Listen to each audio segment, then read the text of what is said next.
I want to talk about Thomas the Tank Engine. My son loves Thomas the Tank Engine. There's a Thomas the Tank Engine podcast. He listens to it and he asks for it all the time. A special treat for him is to get to watch the old Thomas the Tank Engine show, the toys that was shot live action.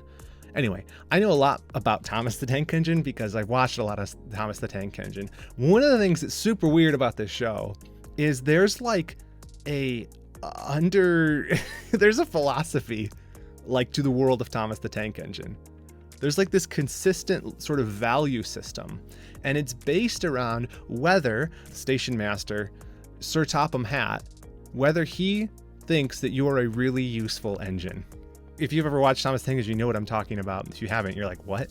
But seriously, the whole show, like whether an engine is satisfied with his work or not is whether Sir Topham Hatt says, you were not a useful engine today, or you are a very useful engine. That's how a lot of the episodes end.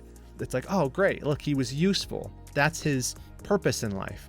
And it's true. The purpose of a steam engine on the island of Sodor is to be really useful. Now, when we talk about being useful to God, it doesn't mean that God actually needs us, but he does choose to use us. Look at Psalm 50, verses 8 through 15. This is God talking to his people about their sacrifices and saying, look, I don't need your sacrifices. I'm not like the other gods. I'm not like the false gods that need them. He says in verse 8 and following, not for your sacrifices do I rebuke you. Your burnt offerings are continually before me. I will not accept a bull from your house or goats from your folds. For every beast of the forest is mine, the cattle on 1,000 hills. I know all the birds of the hills, and all that moves in the field is mine. If I were hungry, I would not tell you, for the world and its fullness are mine. He's saying, look, you sacrifice to me, but I don't need it. I don't need it. I'm not dependent on the sacrifice you give me. So look, God doesn't need us, but stewardship is a matter of being useful to God. That's what it's about. I want to live a life that counts. I want to live a life that matters. And I believe with all my heart that the way to evaluate whether a life matters or not is not based on whether it was personally fulfilling to me. That's not my highest calling. It's not even based on whether society thought I was a major contributor to things.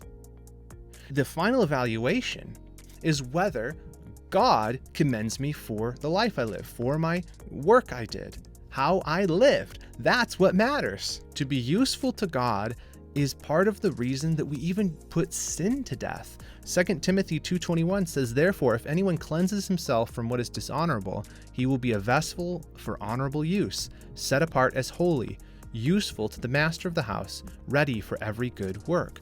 I want to be useful because that's how I glorify God. I love God. I want to see him glorified. I want to make him look good because he is good.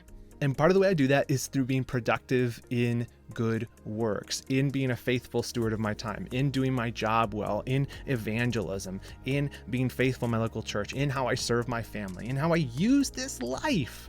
That's what it's all about. And that's what this verse in 2 Timothy is saying, is even in our desire to put sin to death in our life. It's not even just that we want to put it to death because we don't like it, or even that in putting it to death, it's just we don't want God to be mad at us. The Apostle Paul is saying, put it to death so that you can be more useful to God. That is a very commendable desire, to be useful to God.